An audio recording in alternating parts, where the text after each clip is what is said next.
کہ جو پاکستان میں رہنے والے ہیں، جن کا جینا مرنا پاکستان میں، جن کے روپے میں کماتے ہیں، جو تنخواہ دار ہیں اس ملک کے اندر، ان کے اوپر اب کیا اثر ہوا کہ اگر ان کے اندر ان کے بینک میں پیسے پڑے ہوئے تھے تو ایک دم ان کے روپے کی قیمت گرنی شروع ہو گئی. یعنی جو روپیہ خریدتا تھا اس میں اب وہ کم چیزیں خرید سکے گا.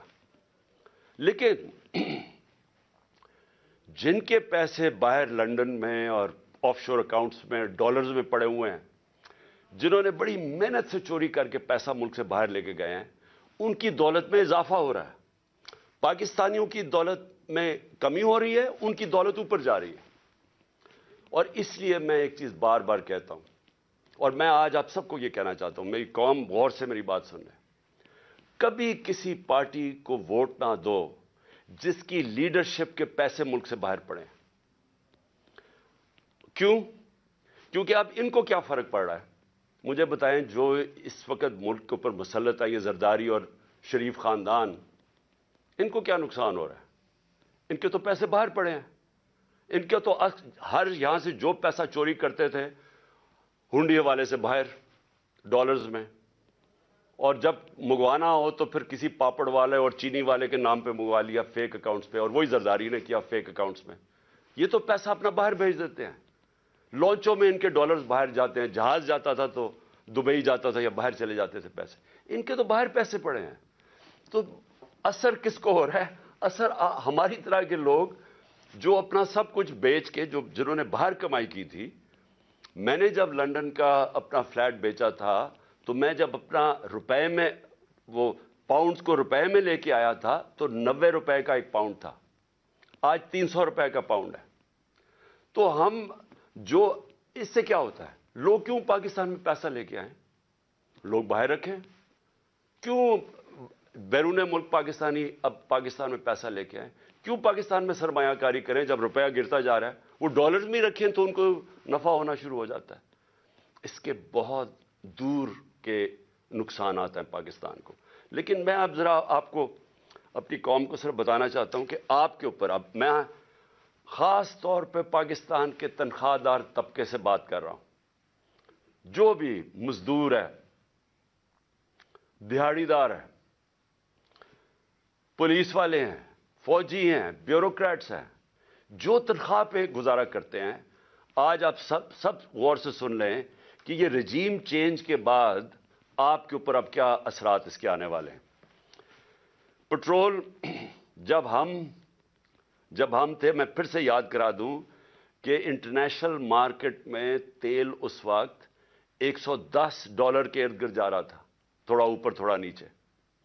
آج ابھی اوپر گیا ہے انٹرنیشنل مارکیٹ میں تیل، ابھی بھی وہ کوئی $85 کے قریب ہے. یہ $75 تک آ چکا تھا. لیکن ہمارے وقت پہ کتنا لیٹر بک رہا تھا پٹرول اور ڈیزل؟ 150 روپے لیٹر ہمارے دور میں پٹرول تھا اور 145 روپے ڈیزل بک رہا تھا.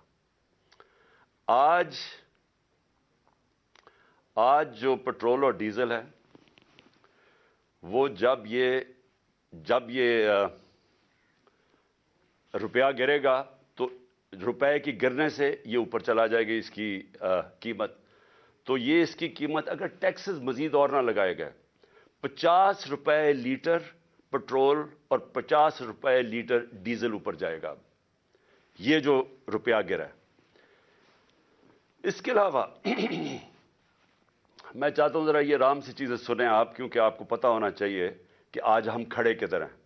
اور یہ جب میں کہتا جا رہا تھا کہ ان کو نہ بلکہ الیکشنز کروا دو، وہ بہتر تھا بجائے کہ یہ لوگ پھر آئیں اور یہ جو صرف ان کا تو مقصد اپنی چوری، اپنے کرپشن کیسز ختم کرنے تھے اور وہ کر لیے انہوں نے.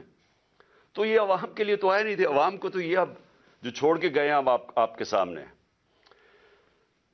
جب ہم چھوڑ کے گئے تھے تو 12% تھی مہنگائی، انفلیشن، جس کو CPI کہتے ہیں. کنزیومر پرائس انڈیکس اس وقت 12% تھی. آج وہ 35% پہ جائے گی. یہ جو اب روپیہ گرا ہے اس سے اب یہ جائے گی 35% کے اوپر.